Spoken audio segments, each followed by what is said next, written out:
Caution: improper electrical installation will damage electronic components. An electrician must provide electrical service as specified. Using a voltmeter, check the voltage and color coding of each conductor at the electrical source.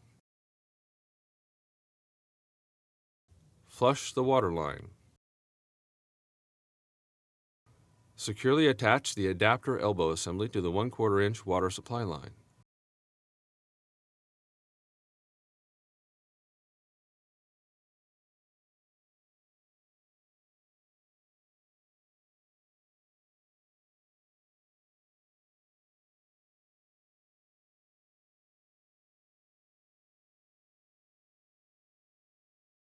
Securely attach adapter elbow assembly to the fitting at the rear of the brewer. Turn on the water supply. Connect the brewer to the power source.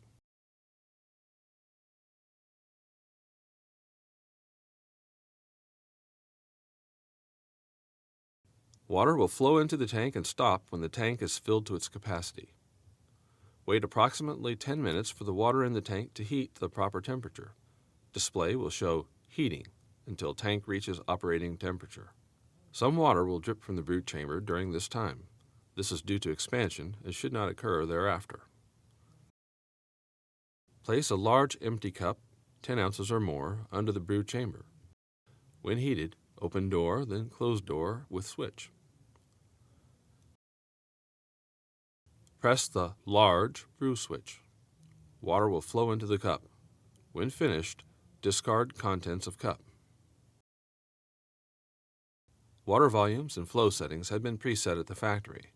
Refer to Adjustments section in the manual for the set brew volumes should the volume need to be increased or decreased.